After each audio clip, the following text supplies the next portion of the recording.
चलिए अब हम लोग पढ़ेंगे मध्यकालीन भारत के बारे में। इसके चैप्टर 1 में हम लोग पढ़ेंगे पूर्व मध्यकाल, जो 800 से लेके 1200 ईस्वी तक था, यानी प्री मेडाइवल पीरियड। पाल वंश का संस्थापक कौन था? गोपाल। पाल वंश का संस्थापक कौन था? गोपाल। विक्रमशिला विश्वविद्यालय और सोमपुर महाविहार का निर्माण किसने करवाया था? धर्मपाल ने। विक्रमशिला विश्वविद्यालय और सोमपुर महाविहार का निर्माण किसने करवाया था? धर्मपाल ने। निम्नलिखित में से किसने राष्ट्रकूट साम्राज्य की नींव रखी थी? दंती दुर्ग ने। निम्नलिखित में से किसने राष्ट्रकूट साम्राज्य की नींव रखी थी? दंती दुर्ग ने। निम्नलिखित युग्मों में से कौन एक सुमेलित नहीं है? अब्दुल रहमान हमीर राशो या सुमेलित नहीं है। चंद्रवरदाई पृथ्वीराज राशो या सुमेलित है। जगनीग आल्हा खंड या सुमेलित है। और नरपति नाल विशल देव राशो यह भी सुमेलित है। निम्नलिखित युग्मों में से कौन एक सुमेलित नहीं है? अब्दुल रहमान हमीर राशो या सुमेलित नहीं है। चंद्रवरदाई पृथ्वीराज राशो या सुमेलित है। जगनीग आल्हा खंड या सुमेलित है। और नरपति नाल विशल देव राशो यह भी सुमेलित है। निम्नलिखित में से कौन से मध्यकालीन भारत के प्रसिद्ध प्रणेता थे? नीचे दिए हुए कूटों में से सही उत्तर का चयन कीजिए। इसका आंसर होगा ऑप्शन सी, यानी विज्ञानेश्वर, हिमाद्री और जिमूत वाहन। ये तीनों मध्यकालीन भारत के प्रसिद्ध प्रणेता थे। निम्नलिखित में से कौन से मध्यकालीन भारत के प्रसिद्ध प्रणेता थे? नीचे दिए हुए कूटों में से सही उत्तर का चयन कीजिए। इसका सही आंसर होगा ऑप्शन सी, विज्ञानेश्वर, हिमाद्री और जिमूत वाहन। यह तीनों मध्यकालीन भारत के प्रसिद्ध प्रणेता थे। मध्यकालीन भारत के आर्थिक इतिहास के संदर्भ में शब्द अर्घट्टा किससे निरूपित करता है? भूमि की सिंचाई के लिए प्रयुक्त जल चक्र को। मध्यकालीन भारत के आर्थिक इतिहास के संदर्भ में शब्द अर्घट्टा किसे निरूपित करता है? भूमि की सिंचाई के लिए प्रयुक्त जल चक्र को। पुंड्रवर्धन भुक्ति अवस्थित थी उत्तरी बंगाल में। पुंड्रवर्धन भुक्ति अवस्थित थी उत्तरी बंगाल में। निम्नलिखित में से किसको एक नया संवत चलाने का श्रेय प्राप्त है? लक्ष्मण सेन को। निम्नलिखित में से किसको एक नया संवत चलाने का श्रेय प्राप्त है? लक्ष्मण सेन को। महान जैन विद्वान हेमचंद्र किसकी सभा को अलंकृत करते थे? जयसिंह सिद्धराज। महान जैन विद्वान हेमचंद्र किसकी सभा को अलंकृत करते थे? जयसिंह सिद्धराज की सभा को। गीत गोविंद के रचयिता कौन थे? जयदेव। गीत गोविंद के रचयिता कौन थे? जयदेव। हम्मीर महाकाव्य में चौहानों को बताया गया है सूर्यवंशी। हम्मीर महाकाव्य में चौहानों को बताया गया है सूर्यवंशी। भोजशाला मंदिर की अधिष्ठात्री देवी कौन है? भगवती सरस्वती। भोजशाला मंदिर की अधिष्ठात्री देवी कौन है? भगवती सरस्वती। गौड़वाहों के रचयिता कौन थे? वाकपति। गौड़वाहों के रचयिता कौन थे? वाकपति। जेजाक भुक्ति किसका प्राचीन नाम था? बुंदेलखंड का। जेजाक भुक्ति किसका प्राचीन नाम था? बुंदेलखंड का। दिल्ली शहर की स्थापना किसने की थी? तोमर ने। दिल्ली शहर की स्थापना किसने की थी? तोमर ने। सूची 1 को सूची 2 से सुमेलित कीजिए और सूचियों के नीचे दिए गए कूट से सही उत्तर का चयन कीजिए। सूची 1 में राजवंश के नाम दिए गए हैं और सूची 2 में राजधानी के नाम दिए गए हैं। इसका मिलान कर लेंगे। प्रतिहार की राजधानी कन्नौज, चोल की राजधानी तंजौर, परमार की राजधानी धार और सोलंकी की राजधानी अनहिलवाड़। इसका आंसर होगा ऑप्शन ए। सूची 1 को सूची 2 से सुमेलित कीजिए और सूचियों के नीचे दिए गए कूट से सही उत्तर का चयन कीजिए। सूची 1 में राजवंश के नाम दिए गए हैं और सूची 2 में राजधानी के नाम। इनका मिलान कर लेंगे। प्रतिहार की राजधानी कन्नौज, चोल की राजधानी तंजौर, परमार की राजधानी धार, सोलंकी की राजधानी अनहिलवाड़। इसका आंसर होगा ऑप्शन ए। भारत के मध्यकालीन इतिहास के संदर्भ में नाड गौंड शब्द का तात्पर्य है राजस्व अधिकारी से। भारत के मध्यकालीन इतिहास के संदर्भ में नाड गौंड शब्द का तात्पर्य है राजस्व अधिकारी से। गोविंद चंद्र गहरवाल की रानी कुमार देवी ने धर्मचक्र जिन विहार कहाँ बनवाया था? शाहनाथ में। गोविंद चंद्र गहरवाल की रानी कुमार देवी ने धर्मचक्र जिन विहार कहाँ बनवाया था? शाहनाथ में। निम्नलिखित में से किसने उज्जैन में हिरण्य गर्भदान यज्ञ करवाया था? दंती दुर्ग ने। निम्नलिखित में से किसने उज्जैन में हिरण्य गर्भदान यज्ञ करवाया था? दंती दुर्ग ने। भारत में सर्वप्रथम किस अभिलेख में शून्य का प्रमाण मिला है? भोजदेव का ग्वालियर अभिलेख में। भारत में सर्वप्रथम किस अभिलेख में शून्य का प्रमाण मिला है? भोजदेव का ग्वालियर अभिलेख में। चोल काल में ग्राम प्रशासन की इकाई थी उड़ और महासभा। चोल काल में ग्राम प्रशासन की इकाई थी उड़ और महासभा। गुर्जर प्रतिहार वंश की स्थापना की थी नागभट्ट प्रथम ने गुर्जर प्रतिहार वंश की स्थापना की थी। नागभट्ट प्रथम ने वंश जो कन्नौज पर आधिपत्य स्थापित करने में त्रिपक्षीय संघर्ष में उलझे हुए थे। यह राजवंश कौन कौन से थे? तो पाल वंश, गुर्जर प्रतिहार और राष्ट्रकूट। इसका आंसर होगा ऑप्शन बी यानी नंबर 2, 3 और 4। राजवंश जो कन्नौज पर आधिपत्य स्थापित करने में त्रिपक्षीय संघर्ष में उलझे हुए थे। यह राजवंश कौन कौन से थे? तो पाल, गुर्जर प्रतिहार और राष्ट्रकूट। आंसर होगा ऑप्शन बी यानी नंबर 2, 3 और 4। लक्ष्मण संवत का प्रारंभ निम्नलिखित में से किस वंश द्वारा किया गया था? शेनो द्वारा। लक्ष्मण संवत का प्रारंभ निम्नलिखित में से किस वंश द्वारा किया गया था? शेनो द्वारा। मंदिर स्थापत्य की निम्नांकित क्षेत्रीय शैलियों में द्वार स्तंभों पर नाग शाखा उत्कीर्ण करना विशेषता है। देख लेंगे किसकी विशेषता है? प्रतिहार की, यानी इसका आंसर होगा ऑप्शन बी। मंदिर स्थापत्य की निम्नांकित क्षेत्रीय शैलियों में द्वार स्तंभों पर नाग शाखा उत्कीर्ण करना विशेषता है प्रतिहार की। आंसर होगा ऑप्शन बी यानी केवल 2 नंबर सही है। राजा भोज ने शासन किया धार पर। राजा भोज ने शासन किया धार पर। आतिश दीपांकर कौन थे? बौद्ध विद्वान। आतिश दीपांकर कौन थे? बौद्ध विद्वान। महान संस्कृत कवि एवं नाटककार राजशेखर निम्न में से किसके दरबार से संबंधित थे? महेंद्र पाल प्रथम के। महान संस्कृत कवि एवं नाटककार राजशेखर निम्न में से किसके दरबार से संबंधित है? महेंद्र पाल प्रथम के। टोड मंडलम दक्षिण भारत के किस क्षेत्र को संदर्भित करता है? दक्षिण तमिल देश को। टोड मंडलम दक्षिण भारत के किस क्षेत्र को संदर्भित करता है? दक्षिण तमिल देश। धंगदेव किस वंश का शासक था? जेजाक भुक्ति के चंदेल वंश का। धंगदेव किस वंश का शासक था? जेजाक भुक्ति के चंदेल वंश का। निम्नलिखित शासकों के नाम को सही काल क्रमानुसार संयोजित कर अपना उत्तर नीचे दिए गए कूट से चयन कीजिए। चलिए पहले इसको हम लोग अरेंज कर लेंगे। पहले यशोवर्मन, फिर धंग, उसके बाद विद्याधर और उसके बाद कृतिवर्मन। अब कूट को देख लेंगे। कूट के अनुसार ऑप्शन ए सही है। निम्नलिखित शासकों के नाम को सही काल क्रमानुसार संयोजित कर अपना उत्तर नीचे दिए गए कूट से चयन कीजिए। पहले इसको हम लोग अरेंज कर लेंगे। सबसे पहले यशोवर्मन, फिर धंग, फिर विद्याधर और उसके बाद कृतिवर्मन। ऑप्शन ए सही है। पुराणों के अनुसार चंद्रवंशीय शासकों का मूल स्थान था प्रतिष्ठानपुर। पुराणों के अनुसार चंद्रवंशीय शासकों का मूल स्थान था प्रतिष्ठानपुर। निम्नलिखित स्थानों में से कौन सा स्थान पूर्व मध्यकाल में शिक्षा का केंद्र नहीं था? तक्षशिला। निम्नलिखित स्थानों में से कौन सा स्थान पूर्व मध्यकाल में शिक्षा का केंद्र नहीं था? तक्षशिला। निम्नलिखित में से चोल वंश का राजस्व अधिकारी कौन था? पेरुमक्कल। निम्नलिखित में से चोल वंश का राजस्व अधिकारी कौन था? पेरुमक्कल। निम्नलिखित में से कौन परमार वंश का शासक नहीं था? गांगेय देव। गांगेय देव परमार वंश का शासक नहीं था। उपेंद्र था, मुंज था और उदयादित्य था। निम्नलिखित में से कौन परमार वंश का शासक नहीं था? गांगेय देव नहीं था, उपेंद्र था, मुंज था और उदयादित्य था। निम्नलिखित युग्मों पर विचार कीजिए। उपयुक्त युग्मों में से सही कौन से सुमेलित है? चलिए पहले हम लोग देख लेंगे इसमें से कौन कौन से सुमेलित है। बोध गया, बघेलखंड यह सुमेलित नहीं है। खजुराहो, बुंदेलखंड यह सुमेलित है। शिरडी, विदर्भ सुमेलित नहीं है। नासिक, मालवा यह भी सुमेलित नहीं है। तिरुपति, रायलसीमा यह सुमेलित है। इसका आंसर हो जाएगा ऑप्शन सी यानी केवल 2 और 5 सुमेलित है। निम्नलिखित युग्मों पर विचार कीजिए। बोध गया, बघेलखंड सुमेलित नहीं है। खजुराहो, बुंदेलखंड सुमेलित है। शिरडी, विदर्भ सुमेलित नहीं है। नासिक, मालवा सुमेलित नहीं है। तिरुपति, रायलसीमा यह सुमेलित है। इसलिए इसका आंसर हो जाएगा ऑप्शन सी केवल 2 और 5 सुमेलित है। निम्नलिखित में से किस नगर को महोदय श्री के नाम से जाना जाता था? कन्नौज को। निम्नलिखित में से किस नगर को महोदय श्री के नाम से जाना जाता था?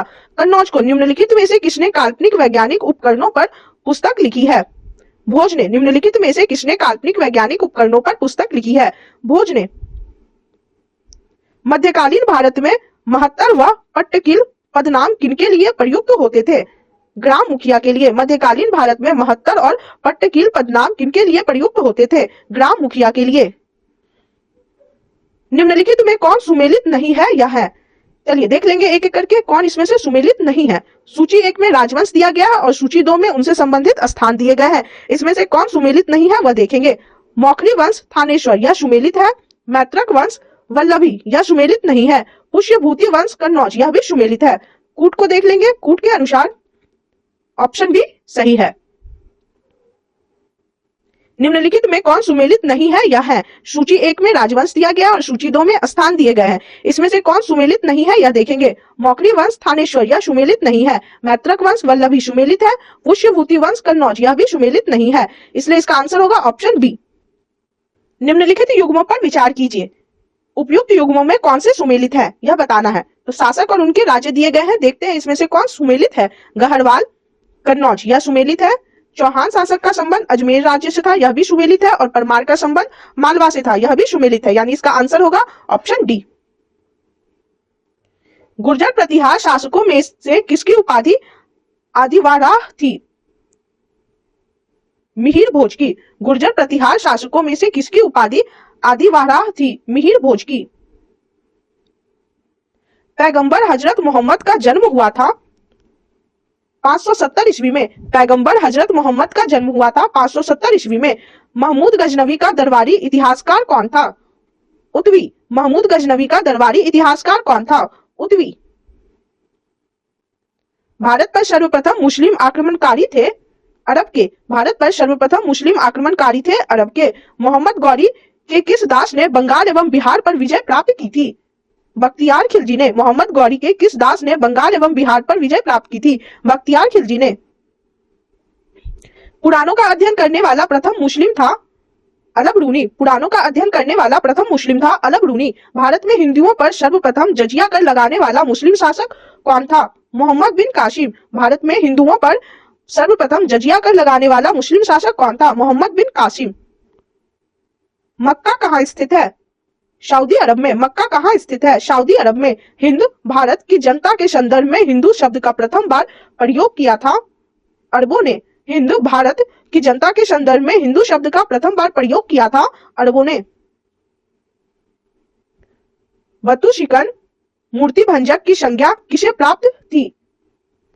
महमूद गजनबी को। बतुशिकन मूर्ति भंजक की संज्ञा किसे प्राप्त थी? महमूद गजनबी को। मोहम्मद बिन कासिम के 712 ईस्वी में सिंध पर आक्रमण के समय सिंध की राजधानी क्या थी? अरोर। मोहम्मद बिन कासिम के 712 ईस्वी में सिंध पर आक्रमण के समय सिंध की राजधानी क्या थी? अरोर। गजनवी राजवंश की स्थापना किसने की थी? अल्पतगीन ने। गजनवी राजवंश की स्थापना किसने की थी? अल्पतगीन ने। निम्न में से कौन चंदेल शासक महमूद गजनवी के से पराजित नहीं हुआ? विद्याधर। निम्न में से कौन चंदेल शासक महमूद गजनवी से पराजित नहीं हुआ? विद्याधर। महमूद गजनी के साथ भारत आने वाला प्रसिद्ध इतिहासकार कौन था? अलब रूनी। महमूद गजनी के साथ भारत आने वाला प्रसिद्ध इतिहासकार कौन था? अलब रूनी। निम्नलिखित कथनों में से कौन अलब रूनी के संबंध में सही नहीं है? वह एक धर्मनिरपेक्ष लेखक था, यह कथन सही नहीं है। उसका ग्रंथ उस समय के जीवंत भारत से प्रभावित था, यह सही है। वह संस्कृत का विद्वान था, यह भी सही है। वह त्रिकोणमिति का विशेषज्ञ था, यह भी सही है। निम्नलिखित कथनों में से कौन अलब रूनी के संबंध में सही नहीं है? वह एक धर्मनिरपेक्ष लेखक था, यह कथन अलब रूनी के संबंध में सही नहीं है। उसका ग्रंथ उस समय के जीवांत भारत से प्रभावित था, यह कथन सही है। वह संस्कृत का विद्वान था, यह भी सही है। वह त्रिकोणमिति का विशेषज्ञ था, यह भी सही है। निम्नलिखित में से किस अनुक्रम में महमूद गजनवी ने भारत पर आक्रमण किया था? पहले मुल्तान, फिर थानेश्वर, फिर कश्मीर, फिर कन्नौज और फिर मथुरा। निम्नलिखित में से किस अनुक्रम में महमूद गजनवी ने भारत पर आक्रमण किया था? पहले मुल्तान, फिर थानेश्वर, फिर कश्मीर, फिर कन्नौज और फिर मथुरा।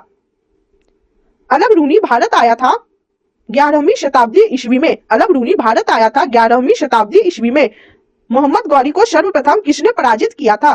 भीमदेव द्वितीय ने। मोहम्मद गौरी को सर्वप्रथम किसने पराजित किया था? भीमदेव द्वितीय ने। फिरदौसी की रचना शाहनामा में किस भाषा का प्रयोग किया गया है? फारसी। फिरदौसी की रचना शाहनामा में किस भाषा का प्रयोग किया गया है? फारसी। किसने एक तरफ संस्कृत मुद्रा लेख के साथ चांदी के सिक्के निर्गत किए? महमूद गजनवी ने। किसने एक तरफ संस्कृत मुद्रा लेख के साथ चांदी के सिक्के निर्गत किए? महमूद गजनवी ने। मोहम्मद गौरी ने जयचंद को किस युद्ध में पराजित किया था? चंदवार का युद्ध 1194 ईस्वी में। मोहम्मद गौरी ने जयचंद को किस युद्ध में पराजित किया था? चंदावर के युद्ध में, जो 1194 ईस्वी में हुआ था। महमूद गजनवी की मृत्यु किस वर्ष हुई? 1030 ईस्वी में। महमूद गजनवी की मृत्यु किस वर्ष हुई? 1030 ईस्वी में। भारत में मोहम्मद गौरी ने किसको प्रथम अख्ता प्रदान किया था? कुतुबुद्दीन ऐबक को। भारत में मोहम्मद गौरी ने किसको प्रथम अख्ता प्रदान किया था? कुतुबुद्दीन ऐबक को। नीचे दो कथन दिए गए हैं जिनमें एक को कथन ए तथा दूसरे को कारण आर कहा गया है। दोनों को देख लेंगे। कथन ए, भारत पर तुर्की आक्रमण सफल हुए और कारण है इसके उत्तर भारत में राजनीतिक एकता नहीं थी। नीचे दिए गए कूटों में से सही उत्तर का चयन कीजिए। कथन ए तथा कारण आर दोनों सही है तथा कारण आर कथन ए की सही व्याख्या है। नीचे दो कथन दिए गए हैं जिनमें एक को कथन ए तथा दूसरे को कारण आर कहा गया है। कथन क्या है देख लीजिए, भारत पर तुर्की आक्रमण सफल हुए। कारण क्या दिया गया है? उत्तर भारत में राजनीतिक एकता नहीं थी। यह कारण कथन एक का कारण है और कथन एक भी सही है, इसलिए इसका आंसर होगा ऑप्शन ए, यानी कथन ए तथा कारण आर दोनों सही है तथा कारण आर कथन ए का सही व्याख्या है। किताब उल यामिनी जिसमें महमूद के अधिकांश आक्रमणों का वर्णन है, किसने लिखा? उतवी ने। किताब उल यामिनी जिसमें महमूद के अधिकांश आक्रमणों का वर्णन है, किसने लिखा? उतवी ने। युद्ध जिसमें भारत में मुस्लिम शक्ति की स्थापना हुई, तराइन का द्वितीय युद्ध। युद्ध जिसमें भारत में मुस्लिम शक्ति की स्थापना हुई, तराइन का द्वितीय युद्ध। किस मुस्लिम शासक के सिक्कों पर देवी लक्ष्मी की आकृति बनी थी? मोहम्मद गौरी। किस मुस्लिम शासक के सिक्कों पर देवी लक्ष्मी की आकृति बनी थी? मोहम्मद गौरी। चलिए कथन ए, कथन क्या है देख लीजिए, महमूद गजनवी ने भारत पर 17 बार आक्रमण किया और कारण क्या दिया हुआ है? वह भारत में अस्थायी मुस्लिम शासन स्थापित करना चाहता था। नीचे दिए गए कूट का प्रयोग कर सही उत्तर चुनिए। चलिए हम लोग देख लेंगे। कथन, महमूद गजनवी ने भारत पर 17 बार आक्रमण किया, यह कथन तो सही है, लेकिन कारण, वह भारत में अस्थायी मुस्लिम शासन स्थापित करना चाहता था, यह कारण सही नहीं है, यह कारण गलत है। तो इसका आंसर हो जाएगा ऑप्शन सी, यानी ए सही है परंतु आर गलत है। फिर से देख लेंगे। कथन ए, महमूद गजनवी ने भारत पर 17 बार आक्रमण किया, कारण वह भारत में अस्थायी मुस्लिम शासन स्थापित करना चाहता था, यह कथन तो सही है लेकिन यह कारण गलत है, इसलिए इसका आंसर हो जाएगा ऑप्शन सी, यानी ए सही है परंतु आर गलत है। वह हिंद पेशावर के निकट की लड़ाई किस किस के बीच लड़ी गई? महमूद और आनंदपाल के बीच। वह हिंद पेशावर के निकट की लड़ाई किस किस के बीच लड़ी गई? महमूद और आनंदपाल के बीच। निम्नलिखित में से किसने महमूद गजनी हमले के बाद सोमनाथ मंदिर का पुनर्निर्माण करवाया था? वीरदेव प्रथम ने। निम्नलिखित में से किसने महमूद गजनी हमले के बाद सोमनाथ मंदिर का पुनर्निर्माण करवाया था? भीमदेव प्रथम ने। अब हम लोग पढ़ेंगे चैप्टर 3, दिल्ली सल्तनत, जिसमें गुलाम वंश, खिलजी वंश, तुगलक वंश और लोधी वंश के बारे में हम लोग पढ़ेंगे। दिल्ली सल्तनत, slave dynasty, Khilji dynasty, Tughlaq dynasty और लोधी डायनेस्टी। चलिए इसके बारे में हम लोग पढ़ते हैं। गुलाम वंश का संस्थापक कौन था? कुतुबुद्दीन ऐबक। गुलाम वंश का संस्थापक कौन था? कुतुबुद्दीन ऐबक। दिल्ली का प्रथम वैधानिक सुल्तान कौन था? इल्तुतमिश। दिल्ली का प्रथम वैधानिक सुल्तान कौन था? इल्तुतमिश। उत्तर भारत में चांदी का टंका जारी करने वाला मध्यकालीन शासक कौन था? इल्तुतमिश। उत्तर भारत में चांदी का टंका जारी करने वाला मध्यकालीन शासक कौन था? इल्तुतमिश। सुल्तान कुतुबुद्दीन ऐबक की मृत्यु कैसे हुई थी? चौगान की कीड़ा के दौरान अश्व से गिरने के पश्चात उसकी मृत्यु हो गई थी। सुल्तान कुतुबुद्दीन ऐबक की मृत्यु कैसे हुई थी? चौगान की कीड़ा के दौरान अश्व से गिरने के पश्चात उसकी मृत्यु हो गई थी। निम्नलिखित में से कौन सा कथन गयासुद्दीन बलबन के संबंध में सही नहीं है? चलिए हम लोग एक एक करके सभी कथनों को देखेंगे और देखते हैं कि कौन सा कथन सही नहीं है। कथन ए है, उसने नियामत ए खुदाई के सिद्धांत का प्रतिपादन किया था, यह कथन सही है। कथन बी है, उसने इक्तादारी व्यवस्था का प्रारंभ किया था, यह कथन गलत है। कथन सी है, उसने तुर्कान ए चहलगानी का प्रस्ताव समाप्त किया, यह कथन भी सही है। और कथन डी है, उसने बंगाल के विद्रोह का दमन किया, यह कथन भी सही है, यानी इसका आंसर होगा ऑप्शन बी, यानी कथन बी गलत है। निम्नलिखित में से कौन सा कथन गयासुद्दीन बलबन के संबंध में सही नहीं है? कथन बी सही नहीं है। उसने इक्तादारी व्यवस्था का प्रारंभ किया, यह कथन सही नहीं है। उसने नियामत ए खुदाई के सिद्धांत का प्रतिपादन किया, यह कथन सही है। उसने तुर्कान ए चहलगानी का प्रभाव समाप्त किया, यह कथन भी सही है। उसने बंगाल के विद्रोह का दमन किया, यह कथन भी सही है। खटोली की लड़ाई किस किस के मध्य लड़ी गई थी? राणा सांगा और इब्राहिम लोदी के बीच। खटोली की लड़ाई किस किस के मध्य लड़ी गई थी? राणा सांगा और इब्राहिम लोदी के बीच। दिल्ली के किस सुल्तान के विषय में कहा गया है कि उसने रक्त और लौह की नीति अपनाई थी? बलबन। दिल्ली के किस सुल्तान के बारे में कहा गया है कि उसने रक्त और लौह की नीति अपनाई थी? बलबन। दिल्ली के किस सुल्तान ने सिकंदर ए शानी की मानोपाधि धारण की थी? अलाउद्दीन खिलजी। दिल्ली के किस सुल्तान ने सिकंदर ए शानी की मानोपाधि धारण की थी? अलाउद्दीन खिलजी। दिल्ली सल्तनत के किस सुल्तान द्वारा अंतिम रूप से गुलाम तुर्कों के समूह चालीसा को समाप्त किया गया? बलबन। दिल्ली सल्तनत के किस सुल्तान द्वारा अंतिम रूप से गुलाम तुर्कों के समूह चालीसा को समाप्त किया गया? बलबन। आगरा शहर का संस्थापक कौन था? सिकंदर लोधी। आगरा शहर का संस्थापक कौन था? सिकंदर लोधी। मोहम्मद बिन तुगलक की निम्न योजनाओं को उनके कालक्रमानुसार व्यवस्थित कीजिए। चलिए इन योजनाओं को अरेंज करेंगे। पहले दोआब में कर वृद्धि, उसके बाद राजधानी परिवर्तन, उसके बाद सांकेतिक मुद्रा का प्रचलन और फिर खुरासान अभियान। इसका आंसर होगा ऑप्शन सी। मोहम्मद बिन तुगलक की निम्न योजनाओं को उनके कालक्रमानुसार व्यवस्थित कीजिए। दोआब में कर वृद्धि, फिर राजधानी परिवर्तन, फिर सांकेतिक मुद्रा का प्रचलन और उसके बाद खुरासान अभियान। आंसर होगा ऑप्शन सी। निम्नलिखित को क्रमानुसार व्यवस्थित कीजिए। चलिए इसको व्यवस्थित कर लेंगे। सबसे पहले इलबरी तुर्क, उसके बाद खिलजी, उसके बाद तुगलक, उसके बाद सैयद वंश और फिर आते हैं लोधी वंश। इसका आंसर हो जाएगा ऑप्शन डी। निम्नलिखित को क्रमानुसार व्यवस्थित कीजिए। सबसे पहले इलबरी तुर्क, उसके बाद खिलजी वंश, उसके बाद तुगलक वंश, फिर आते हैं सैयद वंश और अंत में लोधी वंश। इसका आंसर होगा ऑप्शन डी। लोधी वंश का अंतिम शासक कौन था? इब्राहिम लोधी। लोधी वंश का अंतिम शासक कौन था? इब्राहिम लोधी। दिल्ली सल्तनत के किस शासक ने सर्वप्रथम राजत्व सिद्धांत की विस्तार से व्याख्या की? बलबन ने। दिल्ली सल्तनत के किस शासक ने सर्वप्रथम राजत्व सिद्धांत की विस्तार से व्याख्या की? बलबन ने। निम्न में से किस सुल्तान ने बाजार सुधार लागू किए थे? अलाउद्दीन खिलजी ने। निम्न में से किस सुल्तान ने बाजार सुधार लागू किए थे? अलाउद्दीन खिलजी ने। अलाउद्दीन खिलजी के आक्रमण के समय देवगिरी का शासक कौन था? रामचंद्र देव। अलाउद्दीन खिलजी के आक्रमण के समय देवगिरी का शासक कौन था? रामचंद्र देव। मोहम्मद बिन तुगलक किसमें कुशल था? दर्शन शास्त्र में। मोहम्मद बिन तुगलक किसमें कुशल था? दर्शन शास्त्र में। किसके शासनकाल में मोरक्को देश का यात्री इब्न बतूता भारत आया? मोहम्मद बिन तुगलक। किसके शासनकाल में मोरक्को देश का यात्री इब्न बतूता भारत आया? मोहम्मद बिन तुगलक के शासनकाल में। कुतुबुद्दीन ऐबक के विषय में कौन सा कथन सत्य है? खोखरों को परास्त कर गोरी जब गजनी वापस जा रहा था तो उसने भारत में अपने विजित हुए प्रदेशों का प्रतिनिधि ऐबक को नियुक्त किया। यह कथन सही है।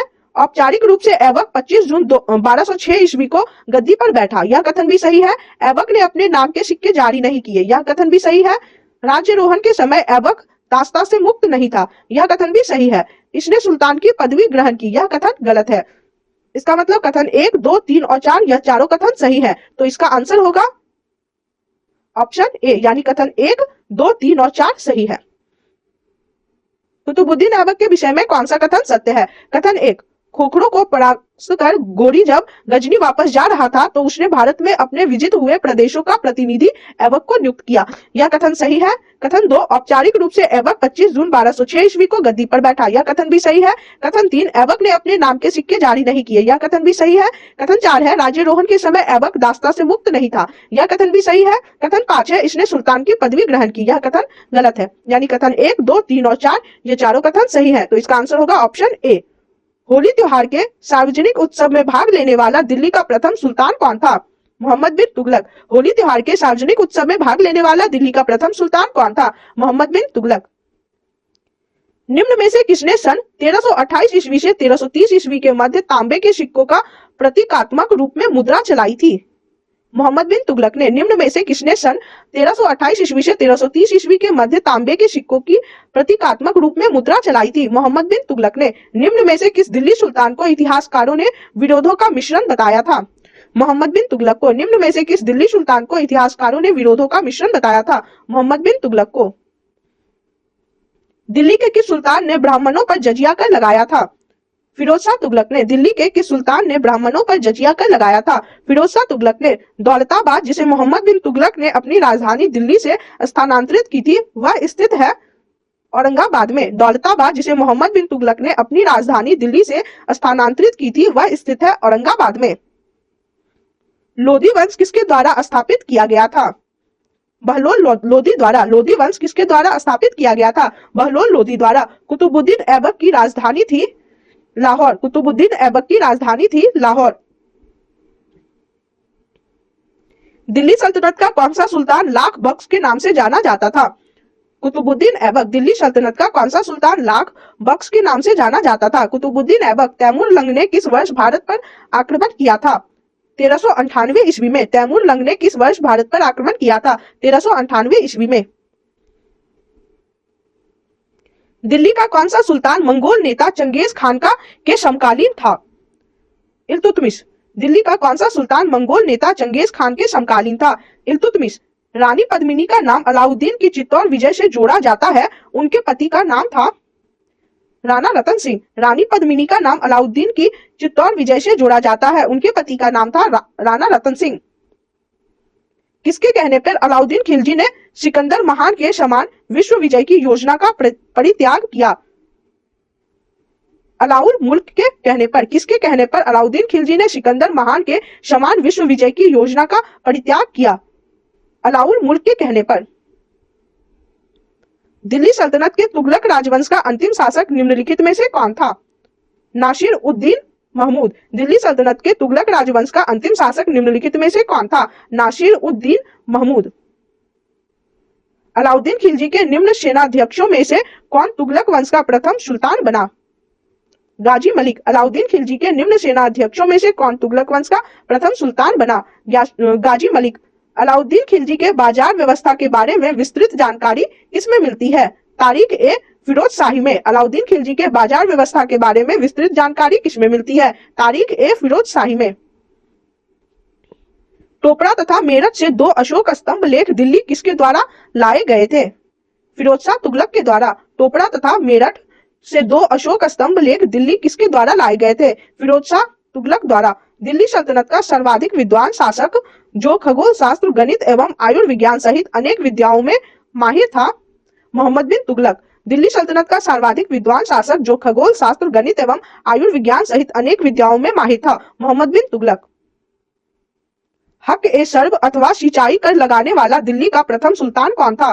फिरोज शाह तुगलक। हक ए सर्ब अथवा सिंचाई कर लगाने वाला दिल्ली का प्रथम सुल्तान कौन था? फिरोज शाह तुगलक। निम्नलिखित में से किस सुल्तान ने फलों की गुणवत्ता सुधारने के लिए उपाय किए? फिरोज शाह तुगलक ने। निम्नलिखित में से किस सुल्तान ने फलों की गुणवत्ता सुधारने के लिए उपाय किए? फिरोज शाह तुगलक ने। तैमूर के आक्रमण के बाद भारत में किस वंश का राज्य स्थापित हुआ? सैयद वंश। तैमूर के आक्रमण के बाद भारत में किस वंश का राज्य स्थापित हुआ? सैयद वंश। निजामुद्दीन औलिया के मकबरे के परिसर में जमैयत खाना मस्जिद का निर्माण किसने करवाया था? अलाउद्दीन खिलजी ने। निजामुद्दीन औलिया के मकबरे के परिसर में जमैयत खाना मस्जिद का निर्माण किसने करवाया था? अलाउद्दीन खिलजी ने। दिल्ली की राजगद्दी पर अफगान शासकों के शासन का निम्नलिखित में से कौन सा एक सही कालानुक्रम है? बहलोल खान लोदी, सिकंदर शाह और इब्राहिम लोदी। दिल्ली का राजगद्दी पर अफगान शासकों के शासन का निम्नलिखित में से कौन सा एक सही कालानुक्रम है? पहले बहलोल खान लोदी, फिर सिकंदर शाह और उसके बाद इब्राहिम लोदी। सल्तनत कालीन किन शासकों ने भारतीयों को उच्च पदों पर नियुक्त करने की परंपरा प्रारंभ की थी? खिलजी शासकों ने। सल्तनत कालीन किन शासकों ने भारतीयों को उच्च पदों पर नियुक्त करने की परंपरा प्रारंभ की थी? खिलजी शासकों ने। निम्नलिखित में से किस सुल्तान के दरबार में सबसे अधिक गुलाम थे? फिरोज शाह तुगलक। निम्नलिखित में से किस सुल्तान के दरबार में सबसे अधिक गुलाम थे? फिरोज शाह तुगलक। निम्नलिखित सल्तनत शासकों में से कौन अफगान मूल के थे? लोदी। निम्नलिखित सल्तनत शासकों में से कौन अफगान मूल के थे? लोदी। निम्नलिखित सुल्तानों में से किसने अनाज पर लिए जाने वाले कर को समाप्त कर दिया था?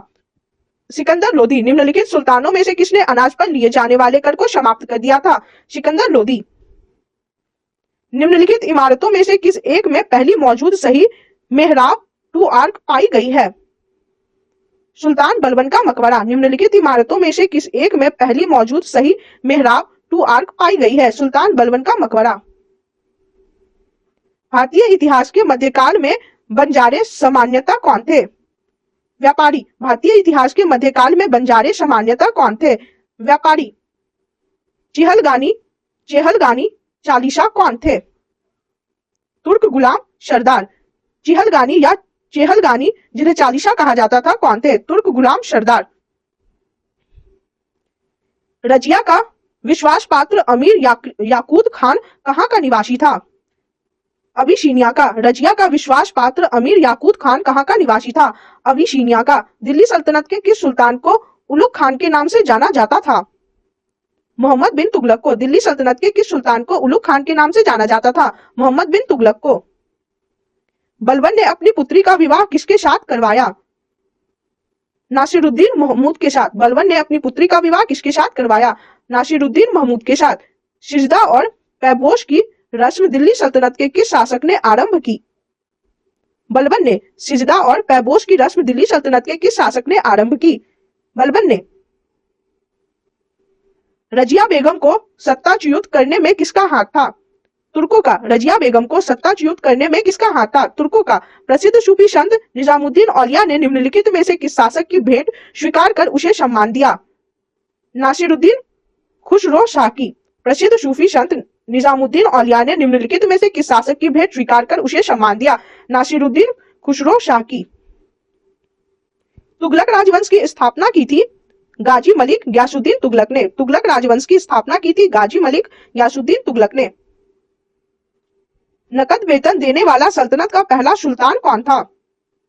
अलाउद्दीन खिलजी। नगद वेतन देने वाला सल्तनत का पहला सुल्तान कौन था? अलाउद्दीन खिलजी। जैन मुनि जिन प्रवाह शूरी किस सल्तनत कालीन शासक से संबंधित थे? मोहम्मद बिन तुगलक। जैन मुनि जिन प्रवाह शूरी किस सल्तनत कालीन शासक से संबंधित थे? मोहम्मद बिन तुगलक। निम्न में से कौन तुर्कान ए चिहलगानी के साथ जुड़ा हुआ नहीं था? इमादुद्दीन रेहान नहीं जुड़ा हुआ था। बहाउद्दीन तुगरील जुड़ा हुआ था। कुतलक खान जुड़ा हुआ था और बलबन जुड़ा हुआ था। निम्न में से कौन तुर्कान ए चिहलगानी के साथ जुड़ा हुआ नहीं था? इमादुद्दीन रेहान नहीं जुड़ा हुआ था। बहाउद्दीन तुगरील जुड़ा हुआ था। कुतलक खान जुड़ा हुआ था और बलबन जुड़ा हुआ था। अलाउद्दीन के किस गुलाम ने देवगिरी आक्रमण का नेतृत्व किया था?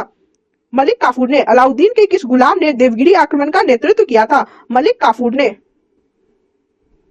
कथन ए अलाउद्दीन खिलजी ने दिल्ली में मूल्य नियंत्रण लागू किया था और कारण आर वह दिल्ली में अपने राजभवन के निर्माण में लगे हुए कारीगरों को कम वेतन देना चाहता था। नीचे दिए गए कूट में से सही उत्तर का चयन कीजिए।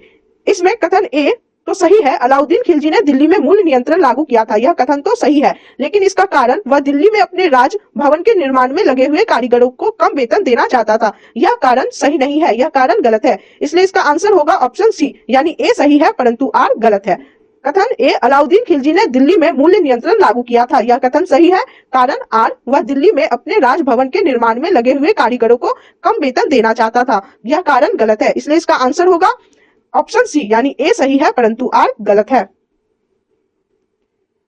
चैप्टर 4 दिल्ली सल्तनत, प्रशासन एवं साहित्य, दिल्ली सल्तनत एडमिनिस्ट्रेशन एंड लिटरेचर। चलिए हम लोग देखेंगे इसमें दिए गए क्वेश्चंस को। सल्तनत काल के अधोलिखित करों को सुमेलित कीजिए। चलिए इसका मिलान कर लेंगे हम लोग, सूची 1 का सूची 2 से मिलान कर लेंगे।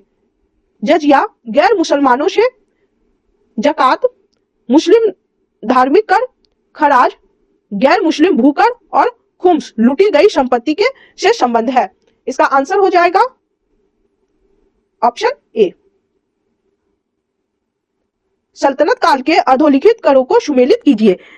सूची 1 में करों के नाम दिए गए हैं, उनको सूची 2 से सुमेलित करना है। जजिया कर गैर मुसलमानों से लिया जाता था, जकात मुस्लिम धार्मिक कर, खराज गैर मुस्लिम भूकर, खुम्स लूटी गई संपत्ति से संबंध। इसका आंसर हो जाएगा ऑप्शन ए। प्रसिद्ध कवि अमीर खुसरो निम्नलिखित में से किस बादशाह के दरबार से संबंध थे? गयासुद्दीन बलबन। प्रसिद्ध कवि अमीर खुसरो निम्नलिखित में से किस बादशाह के दरबार से संबंध थे? गयासुद्दीन बलबन। निम्न कथनों पर विचार कीजिए। चलिए कथन देख लेंगे। कथन 1 है, हिंदू देवी देवताओं तथा मुस्लिम संतों की प्रशंसा में रचित गीतों का संग्रह किताब ए नौरश इब्राहिम आदिल शाह द्वितीय द्वारा लिखा गया था। यह कथन 1 है। और कथन 2 है, भारत में कव्वाली से जानी जाने वाली संगीत शैली के प्रारंभिक रूप के आरंभकर्ता अमीर खुसरो थे। इन कथनों में से कौन सा या से सही है? इन कथनों में से कौन से कथन सही है यह देख लेंगे। कथन 1 भी सही है और कथन 2 भी सही है। इसका आंसर होगा ऑप्शन सी, कथन एक और कथन दो दोनों सही है। निम्न कथनों पर विचार कीजिए। कथन एक है, हिंदू देवी देवताओं तथा मुस्लिम संतों की प्रशंसा में रचित गीतों का संग्रह किताब नौरश इब्राहिम आदिल शाह द्वितीय द्वारा लिखा गया था। यह कथन सही है। कथन दो है, भारत में कव्वाली से जानी जाने वाली संगीत शैली के प्रारंभिक रूप से आरंभकर्ता अमीर खुसरो थे। यह कथन भी सही है, यानी इसका आंसर होगा ऑप्शन सी, यानी दोनों एक तथा दो दोनों कथन सही है। नई फारसी काव्य शैली सबक ए हिंदी अथवा हिंदुस्तानी शैली के जन्मदाता थे अमीर खुसरो। नई फारसी काव्य शैली सबक ए हिंद अथवा हिंदुस्तानी शैली के जन्मदाता थे अमीर खुसरो। भारत के किस मध्यकालीन शासक ने एकता व्यवस्था प्रारंभ की थी? इल्तुतमिश ने। भारत के किस मध्यकालीन शासक ने एकता व्यवस्था प्रारंभ की थी? इल्तुतमिश ने। सल्तनतकालीन अधिकारियों को उनके विभागों से सुमेलित कीजिए। चलिए, सूची 1 जिसमें अधिकारी के नाम दिए गए हैं और सूची 2 में उनसे संबंधित विभाग के नाम दिए गए हैं, इसका मिलान कर लेते हैं। वजीर का संबंध अर्थ विभाग से है। आरिज ए मुमालिक का संबंध सैन्य विभाग से है। सत्र उश शुदुर का संबंध धार्मिक विभाग से है। काजी उल कुजात का संबंध न्याय विभाग से है। इसका आंसर होगा ऑप्शन ए। सल्तनतकालीन अधिकारियों को उनके विभागों से सुमेलित कीजिए। सूची 1 में अधिकारी और सूची 2 में उनसे संबंधित विभाग के नाम दिए गए हैं। चलिए, इसका मिलान कर लेते हैं। वजीर का संबंध अर्थ विभाग से है। आरिज ए मुमालिक का संबंध सैन्य विभाग से है। सत्र उश शुदुर का संबंध धार्मिक विभाग से है और काजी उल कुजात का संबंध न्याय विभाग से है। इसका आंसर होगा ऑप्शन ए। निम्नलिखित में से कौन एक युग्म सुमेलित नहीं है? दीवान ए रियासत बलवन, यह सुमेलित नहीं है। दीवान ए मुस्तखराज अलाउद्दीन खिलजी, यह सुमेलित है। दीवान ए अमीर कोही मोहम्मद तुगलक, यह भी सुमेलित है। और दीवान ए खैरात फिरोज तुगलक, यह भी सुमेलित है। निम्नलिखित में से कौन एक युग्म सुमेलित नहीं है? दीवान ए रियासत बलवन, यह सुमेलित नहीं है। दीवान ए मुस्तखराज अलाउद्दीन खिलजी, यह सुमेलित है। दीवान ए अमीर कोही मोहम्मद तुगलक, यह भी सुमेलित है। दीवान ए खैरात फिरोज तुगलक, यह भी सुमेलित है। निम्न में से किसे हिंदी खड़ी बोली का जनक माना जाता है? अमीर खुसरो को। निम्न में से किसे हिंदी खड़ी बोली का जनक माना जाता है? अमीर खुसरो को। निम्न भाषाओं में से किस भाषा को दिल्ली सुल्तानों ने संरक्षण प्रदान किया? फारसी। निम्न भाषाओं में से किस भाषा को दिल्ली सुल्तानों ने संरक्षण प्रदान किया? फारसी। निम्नलिखित में से किसने स्वयं को हिंदुस्तान का तोता कहा? अमीर खुसरो ने। निम्नलिखित में से किसने स्वयं को हिंदुस्तान का तोता कहा? अमीर खुसरो ने। किताब उल हिंद रचना के प्रसिद्ध लेखक का क्या नाम था? अलब रूनी। किताब उल हिंद रचना के प्रसिद्ध लेखक का क्या नाम था? अलब रूनी। मध्यकालीन भारत में तलैया या यजकी कौन थे? गुप्तचर। मध्यकालीन भारत में तलैया या यजकी कौन थे? गुप्तचर। सूची 1 को सूची 2 से सुमेलित कीजिए और सूचियों के नीचे दिए गए कूट से सही उत्तर का चयन कीजिए। चलिए, सूची 1 को सूची 2 से मिला लेंगे।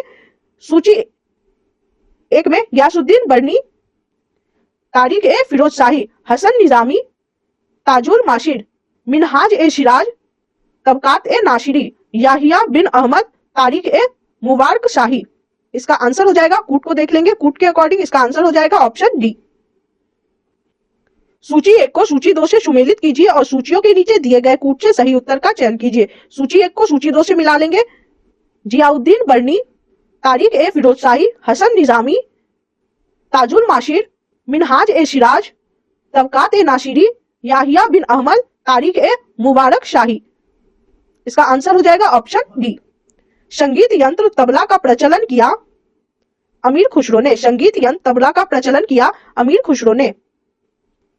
सल्तनत काल में अमीरों का स्वर्ण काल कहा जाता है लोधी काल को। सल्तनत काल में अमीरों का स्वर्ण काल कहा जाता है लोधी काल को।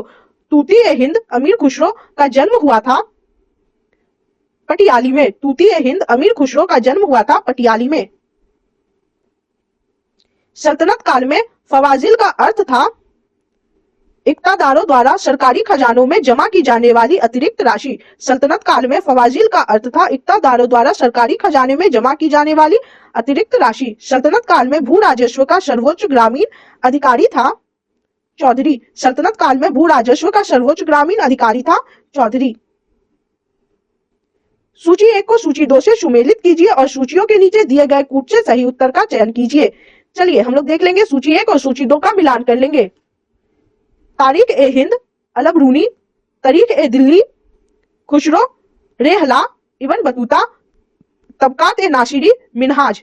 इसके कूट को देख लेंगे। इसके कूट के अनुसार इसका सही आंसर होगा ऑप्शन सी। सूची 1 को सूची 2 से सुमेलित कीजिए और सूचियों के नीचे दिए गए कूट से सही उत्तर का चयन कीजिए।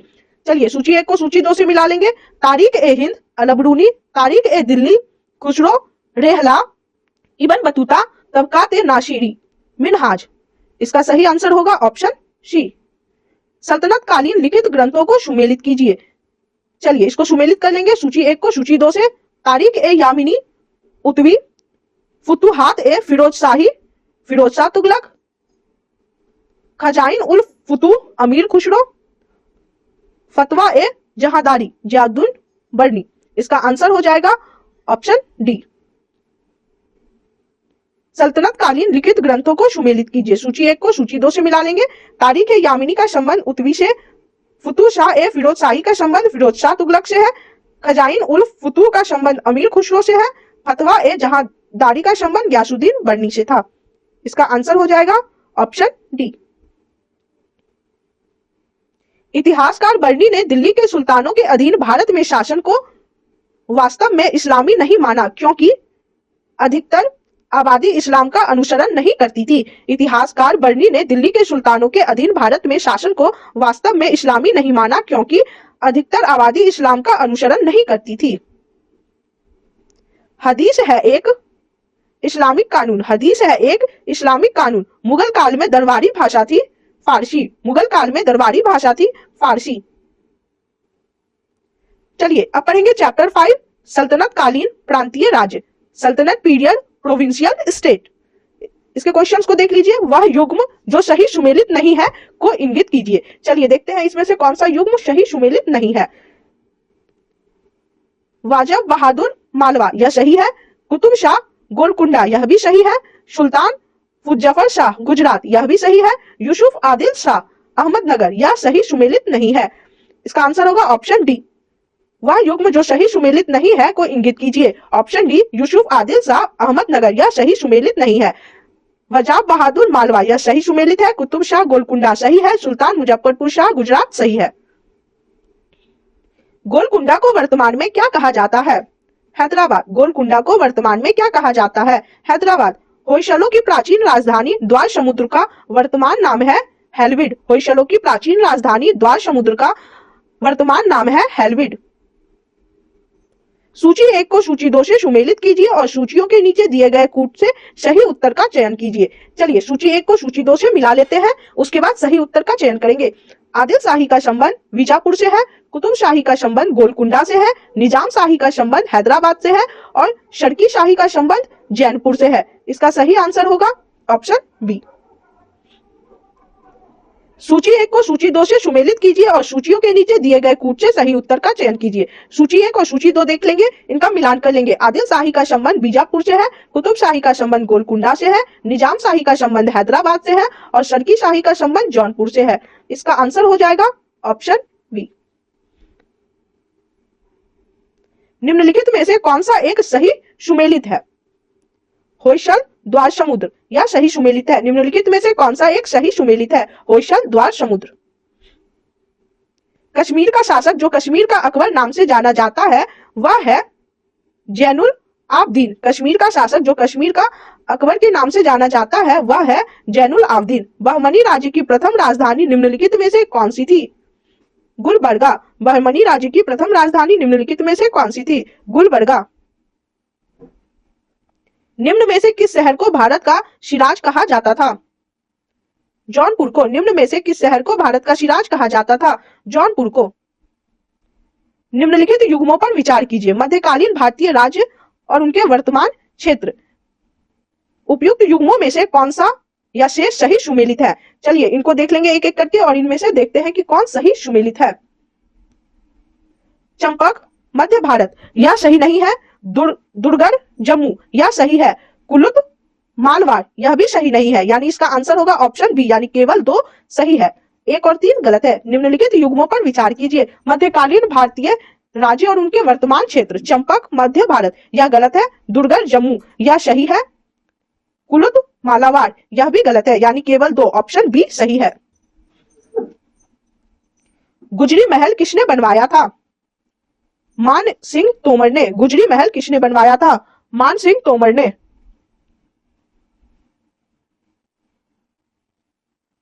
निम्नलिखित स्मारकों को उनसे संबंधित शासक से सुमेलित करके नीचे दिए गए कूटों से सही उत्तर का चयन कीजिए। सूची 1 और सूची 2 देख लेंगे इसको।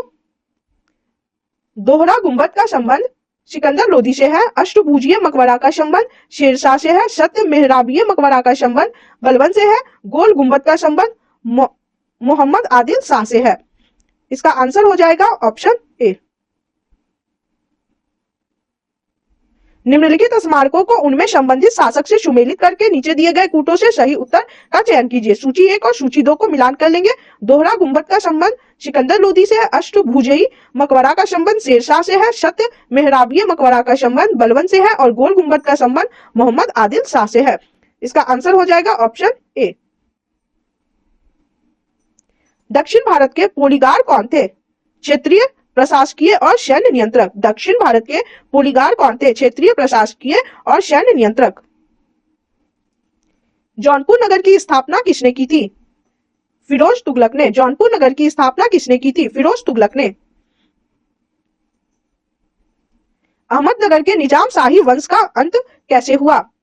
अहमदनगर को मुगल साम्राज्य में मिलाकर हुसैन शाह को आजीवन कारावास दिया गया। अहमदनगर के निजाम शाही वंश का अंत कैसे हुआ? अहमदनगर के मुगल साम्राज्य में मिलाकर हुसैन शाह को आजीवन कारावास दिया गया।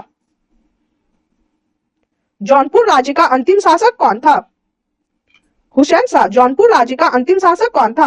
हुसैन शाह। निम्नलिखित में से कौन सा विद्वान कुंभा के दरबार में नहीं था? मुनि विजय शूरी। निम्नलिखित में से कौन सा विद्वान कुंभा के दरबार में नहीं था? मुनि विजय शूरी। निम्नलिखित कथनों पर विचार कीजिए। जैनुल आबदीन द्वारा पूरी की गई कश्मीर की जामा मस्जिद की प्रभावकारी विशेषता में शामिल है, क्या क्या शामिल है वह देखते हैं। बुर्ज शामिल है, बौद्ध पैगोडाओं के से समानता शामिल है और फारसी शैली शामिल है। इसका आंसर होगा ऑप्शन डी यानी उपयुक्त सभी। निम्नलिखित कथनों पर विचार कीजिए। जैनुल आबदीन द्वारा पूरी की गई कश्मीर की जामा मस्जिद की प्रभावकारी विशेषता में शामिल है बुर्ज, बौद्ध पैगोडाओं से समानता और फारसी शैली, या तीनों शामिल है। इसका आंसर होगा ऑप्शन डी उपयुक्त सभी। जौनपुर नगर निमांकित में किसकी स्मृति में स्थापित किया गया? मोहम्मद बिन तुगलक की। जौनपुर नगर निमांकित में से किसकी स्मृति में स्थापित किया गया? मोहम्मद बिन तुगलक की।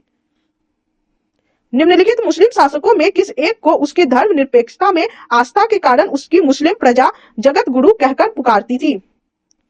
इब्राहिम आदिल शाह द्वितीय। निम्नलिखित मुस्लिम शासकों में से किस एक को उसकी धर्मनिरपेक्षता में आस्था के कारण उसकी मुस्लिम प्रजा जगत गुरु कहकर पुकारती थी? इब्राहिम आदिल शाह द्वितीय। दक्षिण पर प्रथम मुस्लिम आक्रमण देवगिरी के यादव शासक रामचंद्र पर किया गया। आक्रमण किसके समय में हुआ? जलालुद्दीन फिरोज खिलजी के समय में। दक्षिण पर प्रथम मुस्लिम आक्रमण देवगिरी के यादव शासक रामचंद्र पर किया गया। आक्रमण किसके समय में हुआ? जलालुद्दीन फिरोज खिलजी के। सूची 1 को सूची 2 के साथ सुमेलित कीजिए। सूची 1 में राज्य के नाम दिए गए हैं और सूची 2 में उनके संस्थापक के नाम दिए गए हैं। चलिए इसका मिलान कर लेंगे हम लोग। जौनपुर के संस्थापक मलिक सरवर थे, जिन्हें ख्वाजा-ए जहां भी कहा जाता है। मालवा के शासक दिलावर खान गौरी। गुजरात के शासक जफर खान मुजफ्फर शाह। बंगाल के शासक शमसुद्दीन इलियास शाह थे। इसका आंसर हो जाएगा, कूट को देख लीजिए, कूट के अनुसार इसका आंसर हो जाएगा ऑप्शन ए। सूची 1 को सूची 2 के साथ सुमेलित कीजिए। सूची 1 में राज्य के नाम और सूची 2 में संस्थापक। जौनपुर के संस्थापक मलिक सरवर, जिनको ख्वाजा-ए जहां के नाम से भी जाना जाता है। मालवा के संस्थापक दिलावर खान गौरी है। गुजरात के संस्थापक जफर खान मुजफ्फर शाह थे और बंगाल के संस्थापक शमसुद्दीन इलियास शाह थे। इसका आंसर हो जाएगा ऑप्शन ए। उस विदेशी यात्री की पहचान कीजिए जिसने बहमनी साम्राज्य का वृतांत दिया है। ए निकितिन। उस विदेशी यात्री की पहचान कीजिए जिसने बहमनी साम्राज्य का वृतांत दिया है। ए निकितिन। दक्षिणी अभियान के क्रम में किसने मलिक काफूर को विश्व प्रसिद्ध कोहिनूर हीरा प्रदान किया? मलिक काफूर ने यह हीरा सुल्तान अलाउद्दीन खिलजी को भेंट कर दिया। प्रताप रुद्रदेव। दक्षिणी अभियान के क्रम में किसने मलिक काफूर को विश्व प्रसिद्ध कोहिनूर हीरा प्रदान किया? मलिक काफूर ने यह हीरा सुल्तान अलाउद्दीन खिलजी को भेंट कर दिया। प्रताप रुद्रदेव। कलहन के राजतरंगिनी, जिसे सही अर्थों में पहला ऐतिहासिक ग्रंथ होने का गौरव प्राप्त है, को किसने आगे बढ़ाया? जोन राज एवं श्रीवर। कलहन की राजतरंगिनी, जिसे सही अर्थों में पहला ऐतिहासिक ग्रंथ होने का गौरव प्राप्त है, को किसने आगे बढ़ाया? जोन राज एवं Shrivara. Next chapter, chapter 6, Vijayanagara साम्राज्य व बहमनी साम्राज्य। चैप्टर 6 में हम लोग विजयनगर साम्राज्य व बहमनी साम्राज्य के बारे में पढ़ेंगे। Vijayanagara empire and Bahmani empire. Vijayanagara साम्राज्य की स्थापना किसने की थी? हरिहर और बुक्का ने। विजयनगर साम्राज्य की स्थापना किसने की थी? हरिहर और बुक्का ने। निम्नलिखित कथनों पर विचार कीजिए, उपयुक्त कथनों में से कौन से सत्य हैं? 4 कथन दिए गए हैं, इन पर हम लोग देखेंगे, विचार करेंगे कि कौन से इसमें से सत्य हैं। नरसिंह सुलभ ने संगम वंश का अंत किया और उसने राज सिंहासन छीनकर सुलभ वंश का आरंभ किया। यह कथन सही है। वीर नरसिंह ने अंतिम सुलभ शासक को गद्दी से उतारकर राज सिंहासन छीना। यह कथन भी सही है। वीर नरसिंह के उत्तरवर्ती उनके अनुज कृष्णदेव राय थे। यह कथन भी सही है। कृष्णदेव राय के उत्तरवर्ती उनके अर्ध भाई अच्युत राय थे। यह कथन भी सही है, यानी इसका आंसर होगा ऑप्शन डी, उपयुक्त सभी। निम्नलिखित कथनों पर विचार कीजिए। पहला कथन है, नरसिंह सुलभ ने संगम वंश का अंत किया और उसने राज सिंहासन छीनकर सुलभ वंश का आरंभ किया। यह कथन सही है। दूसरा कथन है, वीर नरसिंह ने अंतिम सुलभ शासक को गद्दी से उतारकर राज सिंहासन छीना। यह कथन भी सही है। वीर नरसिंह ने उत्तरवर्ती उनके अनुज कृष्णदेव राय थे। यह कथन भी सही है। कृष्णदेव राय के उत्तरवर्ती उनके अर्ध भाई अच्युत राय थे। यह कथन भी सही है, यानी इसका आंसर होगा ऑप्शन डी, उपयुक्त सभी कथनें सही है। निम्नलिखित में से किस स्थान के खंडहर विजयनगर की प्राचीन राजधानी का प्रतिनिधित्व करते हैं? हम्पी। निम्नलिखित में से किस स्थान के खंडहर विजयनगर की प्राचीन राजधानी का प्रतिनिधित्व करते हैं? हम्पी। विजयनगर के किस शासक ने चीन के सम्राट के पास अपना राजदूत भेजा था? बुक्का प्रथम ने। विजयनगर के किस शासक ने चीन के सम्राट के पास अपना राजदूत भेजा था? बुक्का प्रथम ने। अब्दुल रजाक किसके शासनकाल में विजयनगर आया था? देवराय द्वितीय के शासनकाल में। अब्दुल रजाक किसके शासनकाल में विजयनगर आया था? देवराय द्वितीय के शासनकाल में। विजयनगर साम्राज्य की वित्तीय व्यवस्था की सर्व प्रमुख विशेषता क्या थी?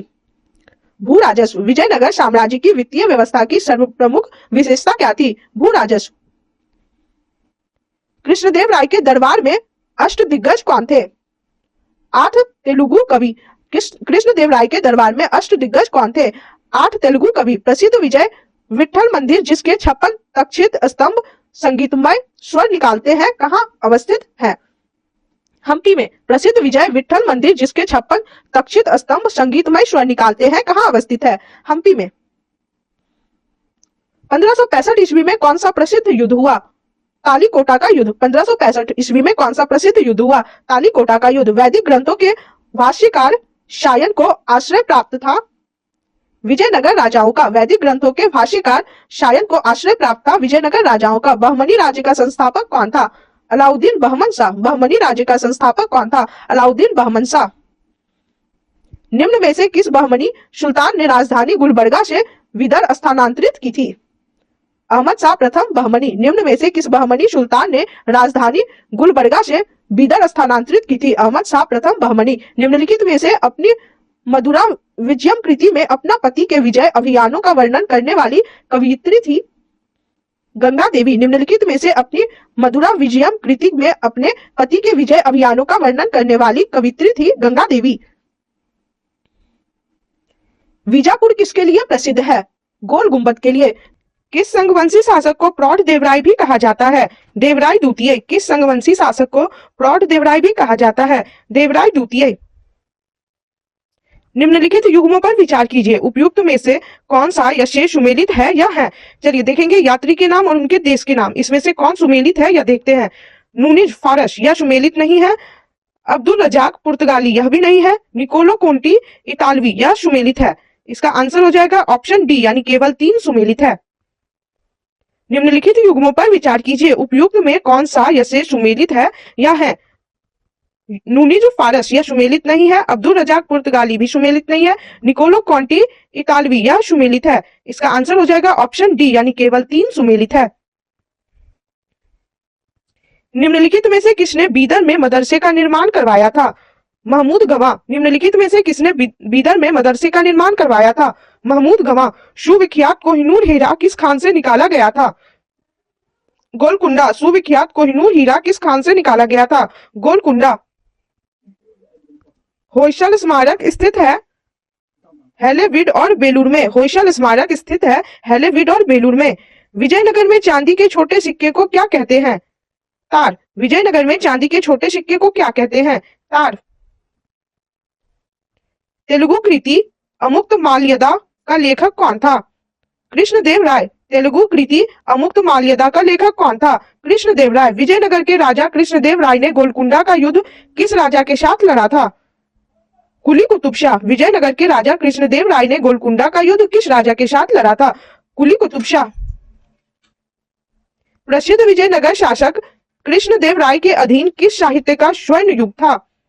तेलुगु। प्रसिद्ध विजयनगर शासक कृष्णदेव राय के अधीन किस साहित्य का स्वर्ण युग था? तेलुगु। विजयनगर का प्रसिद्ध हजारा मंदिर किसके शासनकाल में निर्मित हुआ था? कृष्णदेव राय। विजयनगर का प्रसिद्ध हजारा मंदिर किसके शासनकाल में निर्मित हुआ था? कृष्णदेव राय। निम्नलिखित में से कौन महाभारत के तेलुगु अनुवादों के लिए विख्यात है? नीचे दिए गए कूट में से सही उत्तर चुनिए। चलिए इसमें देख लेंगे। नन्य और तिक्कना ये दोनों महाभारत के तेलुगु अनुवादों के लिए विख्यात है। इसका आंसर हो जाएगा ऑप्शन सी, यानी केवल 3 और 4। निम्नलिखित में से कौन महाभारत के तेलुगु अनुवादों के लिए विख्यात है? नीचे दिए गए कूट में से सही उत्तर चुनिए। नन्य और तिक्कना ये दोनों महाभारत के तेलुगु अनुवादों के लिए विख्यात है। इसका आंसर हो जाएगा ऑप्शन सी, यानी केवल 3 और 4। किस विदेशी यात्री ने विजयनगर समाज में प्रचलित बहु विवाह तथा सती प्रथा का उल्लेख किया है? निकोल कॉन्टी। किस विदेशी यात्री ने विजयनगर समाज में प्रचलित बहु विवाह तथा सती प्रथा का उल्लेख किया है? निकोल कॉन्टी। हम्पी के स्मारकों के समूह का निर्माण किसने किया था? हरिहर और बुक्का ने। हम्पी के स्मारकों के समूह का निर्माण किसने किया था? हरिहर और बुक्का ने। विजयनगर के उस पहले शासक की पहचान करें जिसने बहमनियों से गोवा को छीना था? हरिहर द्वितीय। विजयनगर के उस पहले शासक की पहचान करें जिसने बहमनियों से गोवा को छीना था? हरिहर द्वितीय। मरमर विधि से गोल गुंबज का निर्माण किस शासक द्वारा किया गया था? मोहम्मद आदिल शाह द्वितीय। मरमर विधि से गोल गुंबज का निर्माण किस शासक द्वारा किया गया था? मोहम्मद आदिल शाह द्वितीय।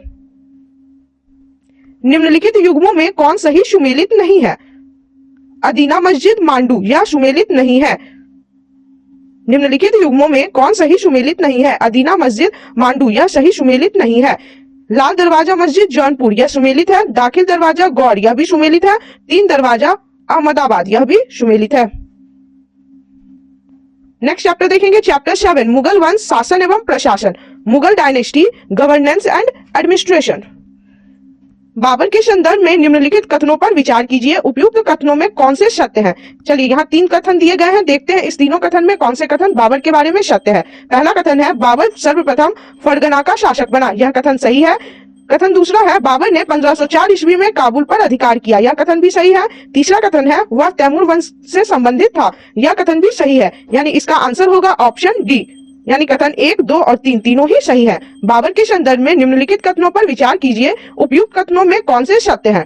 बाबर सर्वप्रथम फरगना का शासक बना, यह कथन सत्य है। बाबर ने 1504 ईस्वी में काबुल पर अधिकार किया, यह कथन भी सत्य है। वह तैमूर वंश से संबंधित था, यह कथन भी सत्य है। इसका आंसर होगा ऑप्शन डी, यानी कथन 1, 2 और 3 तीनों ही सत्य है। खानवा के युद्ध में बाबर द्वारा पराजित किया जाने वाला राजपूत राजा कौन था? राणा सांगा। खानवा के युद्ध में बाबर द्वारा पराजित किया जाने वाला राजपूत राजा कौन था? राणा सांगा। निम्नलिखित कथनों पर विचार कीजिए। बाबर के भारत में आने के फलस्वरूप नीचे दिए गए कूट का प्रयोग कर सही उत्तर का चयन कीजिए। चलिए पहले हम लोग कथन देख लेंगे। बाबर के भारत में आने के फलस्वरूप क्या क्या हुआ था? पहला कथन है भारतीय उपमहाद्वीप में बारूद के उपयोग की शुरुआत हुई, यह गलत है। स्थापत्य कला में मेहराब और गुंबद निर्माण आरंभ हुआ, यह भी गलत है। इस क्षेत्र में तैमूरिद राजवंश स्थापित हुआ, यह सही है, यह कथन सही है, यानी कथन 3 सही है। तो इसका आंसर होगा ऑप्शन बी, यानी केवल कथन 3 सही है। निम्नलिखित कथनों पर विचार कीजिए। बाबर के भारत आने के फलस्वरूप इस क्षेत्र में तैमूरिद राजवंश स्थापित हुआ, यह कथन सत्य है। इसका आंसर होगा ऑप्शन बी, यानी कथन केवल 3 सत्य है। हुमायूं के संदर्भ में निम्नलिखित कथनों पर विचार कीजिए। उपयुक्त कथनों में से कौन से यह सत्य है या है? चलिए हम लोग देखेंगे इस दोनों कथन में हुमायूं के संदर्भ में कौन से कथन सत्य है। पहला कथन है 1530 ईस्वी में आगरा की गद्दी पर बैठा, यह कथन सही है। दूसरा कथन है पूर्वी भारत का प्रवेश द्वार कहे जाने वाले चुनार दुर्ग पर घेरा डालते समय उसका सामना शेर खान से हुआ, यह कथन भी हुमायूं के बारे में सही है। इसका आंसर हो जाएगा ऑप्शन सी, यानी कथन 1 और 2 दोनों ही सही है। हुमायूं के संदर्भ में निम्नलिखित कथनों पर विचार कीजिए। उपयुक्त कथनों में से कौन सा या शेष सत्य है या है? कथन 1 है 1530 ईस्वी में आगरा की गद्दी पर बैठा, यह कथन सही है। पूर्वी भारत का प्रवेश द्वार कहे जाने वाले चुनार दुर्ग पर घेरा डालते समय उसका सामना शेर खान से हुआ, यह कथन भी सही है। यानी इसका आंसर होगा ऑप्शन सी, कथन 1 और कथन 2 दोनों ही सही है। अकबर अपना धार्मिक विचार विमर्श कहाँ करता था? इबादत खाना में। अकबर अपना धार्मिक विचार विमर्श कहाँ करता था? इबादत खाना में। कृषकों की सहायता के लिए किस मध्यकालीन भारतीय शासक ने पट्टा एवं कबूलियत की व्यवस्था प्रारंभ की थी? शेरशाह ने। कृषकों की सहायता के लिए किस मध्यकालीन भारतीय शासक ने पट्टा एवं कबूलियत की व्यवस्था प्रारंभ की थी? शेरशाह ने। सूची 1 को सूची 2 से सुमेलित कीजिए और सूचियों के नीचे दिए हुए कूट का प्रयोग करते हुए सही उत्तर का चयन कीजिए। चलिए हम लोग सूची 1 जिसमें लड़ाई के नाम और सूची 2 जिसमें उस लड़ाई से संबंधित वर्ष के नाम दिए गए हैं, इसका मिलान कर लेंगे। फिर हम लोग कूट का प्रयोग करके सही उत्तर का चयन करेंगे। पानीपत का प्रथम युद्ध 1526 में हुआ था। खानवा का युद्ध 1527 में हुआ था। चौसा का युद्ध 1539 में हुआ था। कन्नौज का युद्ध 1540 में हुआ था। कूट को देख लेंगे, इसका सही आंसर है ऑप्शन बी।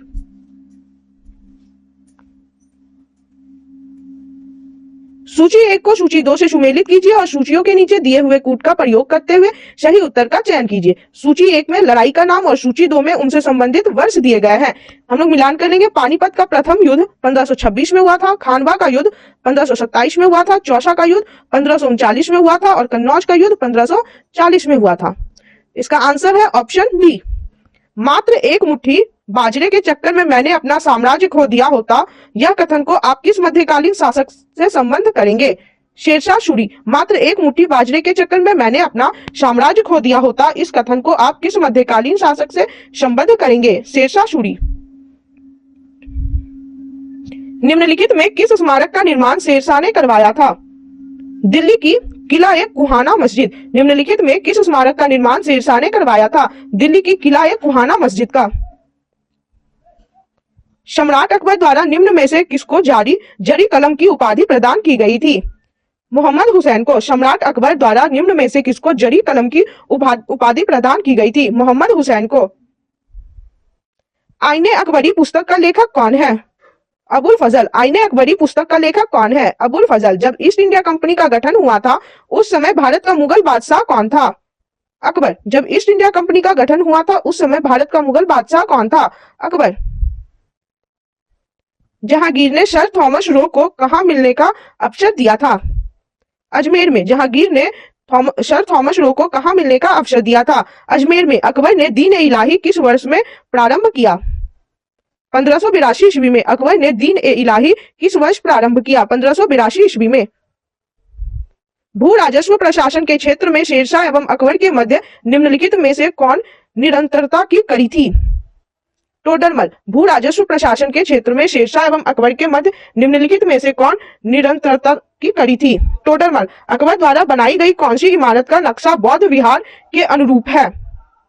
पंचमहल। अकबर द्वारा बनाई गई कौन सी इमारत का नक्शा बौद्ध विहार के अनुरूप है? पंचमहल। अकबर के दरबार में आने वाला प्रथम अंग्रेज व्यापारी कौन था? Ralph Finch. अकबर के दरबार में आने वाला प्रथम अंग्रेज व्यापारी कौन था? Ralph Finch. 2 अश्पा एवं सिंह अश्पा प्रथा किसने प्रारंभ की थी? जहांगीर ने। 2 अश्पा एवं सिंह अश्पा प्रथा किसने प्रारंभ की थी? जहांगीर ने। किस मुगल शासक ने तंबाकू का प्रयोग का निषेध किया? जहांगीर ने। किस मुगल शासक ने तंबाकू के प्रयोग का निषेध किया? जहांगीर ने। महाभारत के फारसी अनुवाद का शीर्षक है रज्मनामा। महाभारत के फारसी अनुवाद का शीर्षक है रज्मनामा। निम्नलिखित अंग्रेजों में किसे जहांगीर ने खान की उपाधि से सम्मानित किया था? कैप्टन विलियम हॉकिंस को। निम्नलिखित अंग्रेजों में किसे जहांगीर ने खान की उपाधि से सम्मानित किया था? कैप्टन विलियम हॉकिंस को। वह मुगल सम्राट किसके जीवन से धैर्य व संकल्प से सफलता की शिक्षा मिलती है? जहीरुद्दीन मोहम्मद बाबर। वह मुगल सम्राट जिसके जीवन से धैर्य व संकल्प से सफलता की शिक्षा मिलती है? जहीरुद्दीन मोहम्मद बाबर। निम्नलिखित मस्जिदों में से किसका निर्माण मुगल सम्राट जहांगीर द्वारा किया गया था? जामा मस्जिद दिल्ली। निम्नलिखित मस्जिदों में से किसका निर्माण मुगल सम्राट जहांगीर द्वारा किया गया था? जामा मस्जिद दिल्ली। हुमायूं द्वारा लड़े गए 4 प्रमुख युद्धों का तिथि के अनुसार सही क्रम अंकित करें। युद्ध स्थलों के नाम नीचे अंकित हैं। देवरा, चौसा, कन्नौज और फिर सरहिंद। हुमायूं द्वारा लड़े गए 4 प्रमुख युद्धों का तिथि के अनुसार सही क्रम अंकित करें। युद्ध स्थलों के नाम नीचे अंकित है। पहले देवरा का युद्ध, फिर चौसा, फिर कन्नौज और फिर सरहिंद का युद्ध। सूची 1 को सूची 2 से सुमेलित कीजिए और सूचियों के नीचे दिए गए हुए कूट का प्रयोग करते हुए सही उत्तर का चयन कीजिए। चलिए पहले सूची 1 को सूची 2 से मिला लेंगे। सूची 1 में सम्राट के नाम और सूची 2 में उनसे संबंधित मकबरा का नाम दिया गया है। इसका हम लोग मिलान कर लेंगे। बाबर का मकबरा काबुल में है, अकबर का मकबरा सिकंदरा में है, जहांगीर का मकबरा लाहौर में है और शाहजहां का मकबरा आगरा में है। इसका आंसर हो जाएगा ऑप्शन बी। सूची 1 को सूची 2 से सुमेलित कीजिए और सूचियों के नीचे दिए हुए कूट का प्रयोग करते हुए सही उत्तर का चयन कीजिए। सूची 1 में सम्राट के नाम और सूची 2 में उनसे संबंधित मकबरा का नाम दिया गया है। इसका मिलान कर लेंगे। बाबर का मकबरा काबुल में है, अकबर का मकबरा सिकंदरा में है, जहांगीर का मकबरा लाहौर में है और शाहजहां का मकबरा आगरा में है। इसका आंसर हो जाएगा ऑप्शन बी। बीबी का मकबरा का निर्माण किसने करवाया था? औरंगजेब ने। बीबी का मकबरा का निर्माण किसने करवाया था? औरंगजेब ने। दिल्ली के लाल किले में मोती मस्जिद का निर्माण किसने करवाया था? औरंगजेब ने। दिल्ली के लाल किले में मोती मस्जिद का निर्माण किसने करवाया था? औरंगजेब ने। इनमें से किसने बाबर को शर-ए-पुल के युद्ध में पराजित किया था? शहबानी खान ने। इनमें से किसने बाबर को शर-ए-पुल के युद्ध में पराजित किया था? शहबानी खान ने। निम्नलिखित में से किस युद्ध में एक पक्ष द्वारा प्रथम बार तोपों का उपयोग किया गया था? पानीपत का प्रथम युद्ध में। निम्नलिखित में से किस युद्ध में एक पक्ष द्वारा प्रथम बार तोपों का उपयोग किया गया था? पानीपत का प्रथम युद्ध में। मुगल चित्रकला ने किसके शासनकाल में अपनी पराकाष्ठा पर पहुंची? जहांगीर। मुगल चित्रकला किसके शासनकाल में अपनी पराकाष्ठा पर पहुंची? जहांगीर के शासनकाल में। बाबर ने अपने बाबरनामा में किस हिंदू राज्य का उल्लेख किया है? मेवाड़। बाबर ने अपने बाबरनामा में किस हिंदू राज्य का उल्लेख किया है? मेवाड़। किस मुगल सम्राट ने अपने शासनकाल में सर्वाधिक संख्या में हिंदू अधिकारियों की नियुक्ति की थी? औरंगजेब। किस मुगल सम्राट ने अपने शासनकाल में सर्वाधिक संख्या में हिंदू अधिकारियों की नियुक्ति की थी? औरंगजेब।